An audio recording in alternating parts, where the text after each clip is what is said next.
पर बमबारी जारी है। करारा जवाब तो मिल रहा है रूस को। तकलीफ तो हो रही है व्लादिमीर पुतिन और रूस की सेना को, लेकिन वो अड़े हुए हैं। यूक्रेन की फौज ने रूसी सेना की गाड़ी को निशाना बनाया है। युद्ध का 22वां दिन है आज, और आप देख रहे हैं कि यूक्रेन का वार और रूसी पोस्ट पूरी तरह से तबाह हुआ है।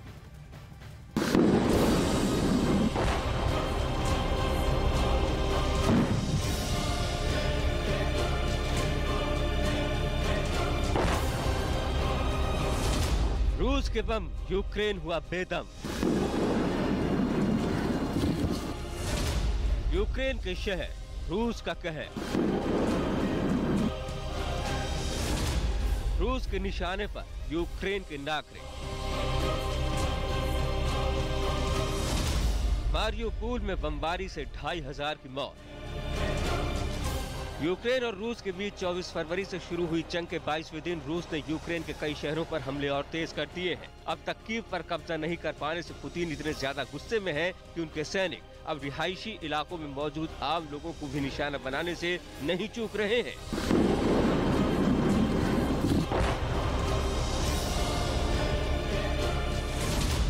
इस जंग के 22वें दिन सबसे बड़ी खबर यूक्रेन के मारियोपोल शहर से आई, जहां रूस ने एक थिएटर को निशाना बनाते हुए बम बरसा दिए। इस थिएटर के अंदर रूस के हमलों से बचने के लिए वहां 1000 से ज्यादा लोग छुपे हुए थे, लेकिन बमबारी की वजह से वहां कई लोगों की इस हमले में मौत हो गई। ये भी खबर है कि मारियोपोल शहर में 3.5 लाख से ज्यादा लोग फंसे हुए हैं। पूरे शहर को रूस की फौज ने घेर दिया है और लगातार हो रही बमबारी की वजह से लोगों की जान पर खतरा बना हुआ है। इस बमबारी में शहर के हजारों लोगों की जान अब तक जा चुकी है और जान बचाने के लिए लोग किसी भी तरह मारियोपोल से निकलने की कोशिश में लगे हैं। हालात ये है कि वहाँ खाने पीने का सामान तक खत्म हो चुका है।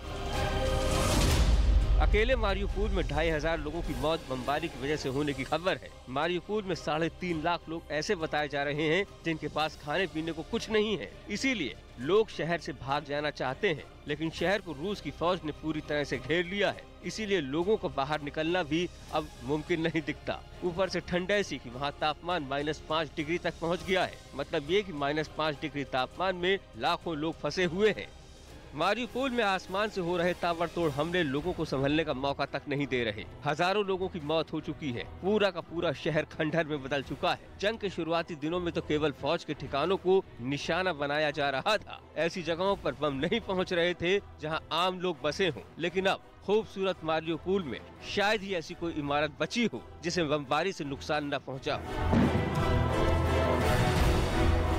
रूस मारियोपोल पर जल्द से जल्द कब्जा करना चाहता है।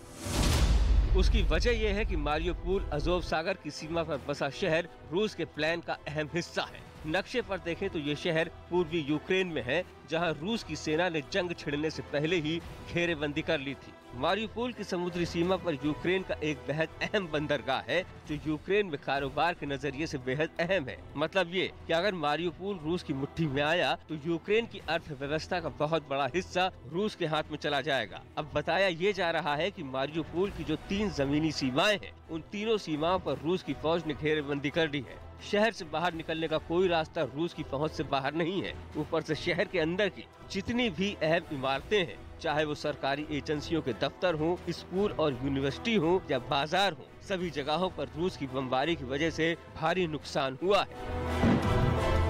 इस बीच मारियोपोल से दिल दहला देने वाला एक और वीडियो सामने आया। ये वीडियो यूक्रेन की सेना की तरफ से जारी किया गया था, जिसमें रूस के हमले में मारे गए आम नागरिकों के शवों को दिखाया गया। हजारों की तादाद में ये शव एक कमरे में रखे दिखाए गए, जिसमें कई नवजात बच्चे भी शामिल थे।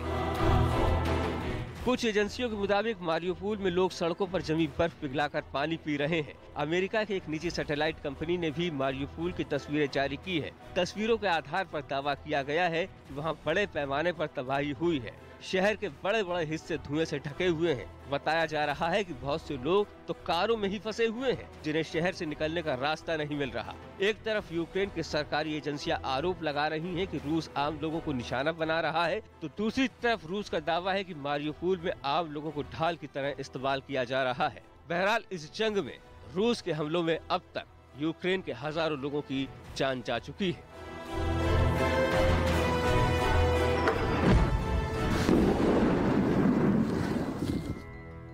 अब रूस और यूक्रेन का यह महायुद्ध धीरे धीरे super power versus super power का रुख ले रहा है। क्या ये अब तीसरे विश्व युद्ध के चरम कॉर्नर पर है या फिर इससे पहले ही युद्ध विराम हो जाएगा? क्या कीव पर कब्जा कर पाएंगे व्लादिमीर पुतिन? बताएंगे आपको एक छोटे से ब्रेक के बाद।